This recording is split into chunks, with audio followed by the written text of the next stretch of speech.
This is Jimmy Skogard and Grassroots Rising, the March to the Center. March was more than a page on the calendar. March was movement. It was the sound of boots on gravel. It was the road stretching over the next rise. It was our rhythm, steady and deliberate, one step after another, one day after another, one neighbor after another. That is what the month has been for us.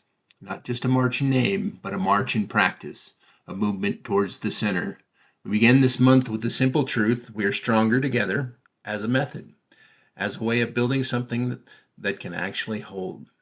Over these past weeks, we have learned what unity looks like when it leaves the page and enters real life. We have learned that one person is the spark, 2 people form a chord, 10 people become a room becomes a network. We learned that what holds rises from conviction tied to neighbor, and neighbor tied to shared purpose.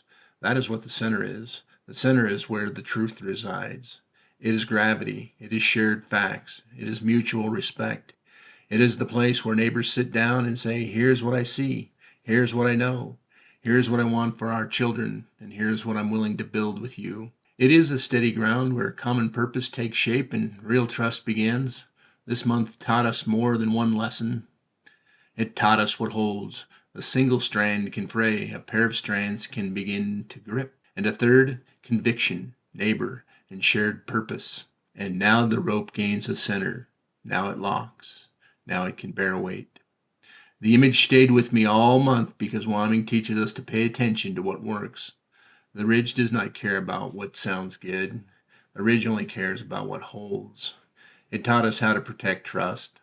We talked about the 96-day lockout in Wyoming, and the games built to divide and exclude, and about the need for an integrity filter and a neighborhood watch for truth. We remind ourselves that unity without honesty is fragile. If we're going to stand together, we need facts under our feet. We need proof. We need discipline to verify before we repeat. It taught us who we are. We look back at confederacies, conventions, barn raisings, hidden networks, and crews, solving impossible problems under pressure. History keeps handing us the same lesson in different clothes. People make it through hard seasons by staying in the room, carrying weight together, and refusing to quit on one another. And it taught us how to put unity to work. We talked about building a social media shield instead of another outrage machine. We talked about the 48-hour rule because follow-through is respect. We talked about porches big enough to welcome neighbors left behind by the machine. We talk about stewardship because this is about what we leave behind. Most of all, March reminded me that a movement is never abstract. It lives in names, places, messages, and miles.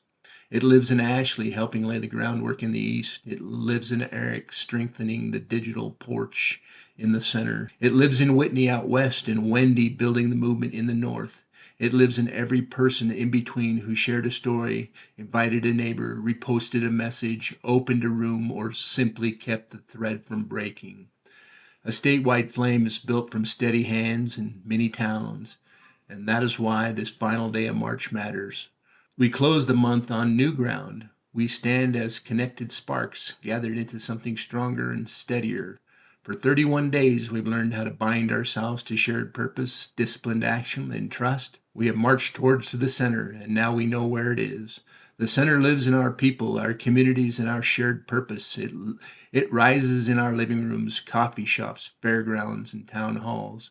It grows where neighbors speak plainly, listen well, and build together. The center is in us. It is in the room where neighbors still talk plainly. It is in the coffee shared before the meeting begins. It is in the willingness to ask one more question and listen long enough to hear the real answer. It is in the decision to choose truth over tribe, integrity over theater, and shared purpose over easy applause. Now comes April. March was preparation. April is presence. March was the month we learned how to hold together. April will be the month we show up together. The digital we must become a physical us. The shared thread must become a handshake. The idea must become a room. That is what the road ahead is about. From Laramie to Cheyenne, from Pine Bluffs to Rollins, from Rock Springs to Jackson, we're stepping into the next phase of this work. We're going to stand on common ground. We're going to meet this movement face to face in towns and conversations that make Wyoming what it is. And that matters because there are a lot of neighbors out there who feel politically homeless. Neighbors tired of the sorting machine. Neighbors tired of being told they must choose a camp before they're allowed a voice. Neighbors tired of noise and hungry for something steady, honest, and real. April is for you. April is for us. April is the month we open the door wider. So we close March with gratitude. We close it with clarity. We close it with the knowledge that the distance we covered this month was real and that it prepared us for what is coming next. We are the movement. March was the month we learned to hold. April will be the month we invite Wyoming to gather at the center. If you have felt the pull of that center, if you are tired of that noise, if you are ready to help turn shared purpose into real presence, this is your moment. Join the movement at skogard2026.org/volunteer.